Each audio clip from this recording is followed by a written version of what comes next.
We're obviously here to talk about Cold Wallet, and I guess, the obvious first question is, what was it about this project and these characters that excited you both to get involved with it? Um, Couple things. I read it and I was like, this is kind of a like crazy turn of events. And when I finished it, I did not think it was going to end that way. I love that it was funny. I love that it was like spooky. I love that um, Eva was like violent and filled with rage, and she was the boss. Um, and I love like I love the potential of where it could go. Hmm. Yeah, for me, it was sort of three primary factors. The first and foremost is always the director. Is this someone who whose world I want to be a part of? I watched Fishing Without Nets, Cutter Hodier's first feature, and I thought he did such an incredible job with that. And he has a way of telling stories about characters that we don't normally see on screen, and making them like larger than life, and that was really exciting.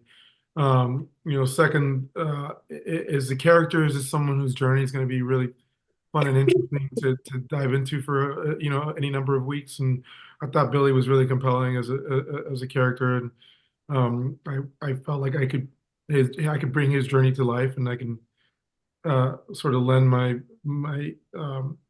artistry to making it a reality. And then the script. I mean, ultimately it's a script, right? And the script is so well written and so taut and well structured, and it was one of those that I just couldn't put it down. I started reading it and finished it in one sitting. So and I think they did a really great job of translating that to the screen. I think so too. Like even watching it, I was like, it's really lean. Like Mm, it felt lean. Like I was like, oh, they trimmed everything perfectly. mm. And like I say, the story is such a good story, and it would work kind of whatever time of year it's set, but it is set at Christmas. What do you think that setting in particular adds to the piece?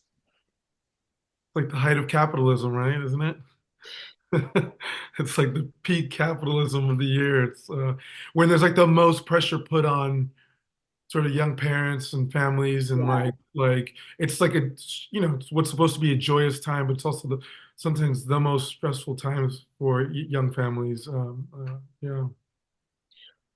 I agree. Like I know I'm probably like the minority here, but like I don't love Christmas. Like I think it is stressful, and I think that there's like why do we have to buy all these gifts and spend all this money and I think for especially this group of people, they feel that pressure the most. Hmm.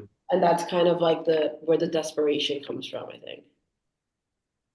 That's a great question. I'm a I'm a New Year's Eve baby, so I am also an enemy of Christmas because it steals my thunder. And much of the film is set inside this, this massive house. Charles, the character that Billy and Eva go after, he's rich, he's got this massive wealthy house. And yet when you watch it, it feels so claustrophobic. Hmm. How did the location kind of help you guys as actors, and was that feeling on set? Because it appears quite a big house, but then it's also horribly like stifling. I never felt stifled, I mean personally, but I I think there's something about kind of, you know, wandering this like big mansion with all this wealth as like Eva and like I can see where her rage comes from, she's just like it's me against them, And Hmm.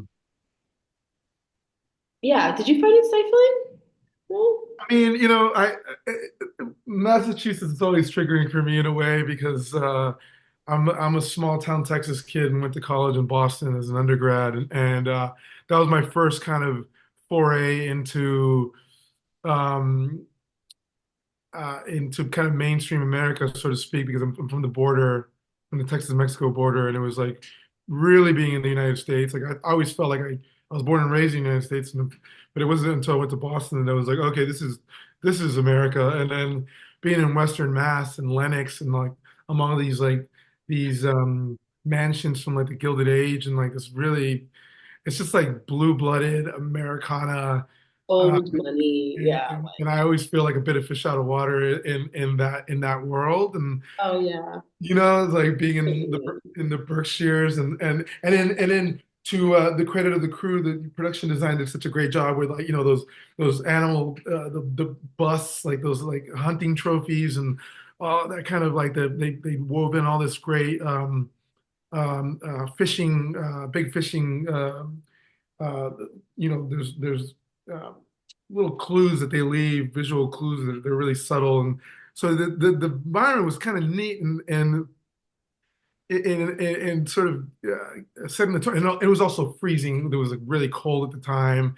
We couldn't. It's not like we can go outside and like chill out in like in the woods or anything like that. It was like we were in the house, all of us, like the entire film. We didn't have Yeah. we didn't have like so in that way it was cool that we had complete ownership of the house for the time of the film shoot because it really it was an interesting environment to be in for sure. Yeah.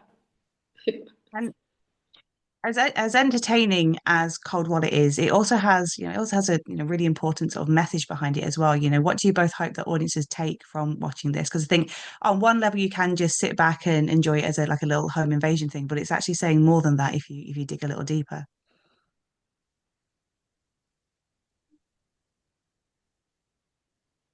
Yeah, I think it's sort of like, the great promise of cryptocurrency is that it would kind of like democratize a lot of just finances for people, and that it would give sort of lower income people an opportunity to get ahead and sort of the false trap of and it's very emblematic of that. I think Cutter and John Hybe, our screenwriter, like were very cognizant of yeah, it's very much a genre film, but there is very much like a message about sort of the little man, so to speak. And I think now more than ever, we need a story like this, especially Mhm. when so Yeah. there's like billionaires taking over our government, and I think that there's a real separation of wealth right now. I mean, now more than ever.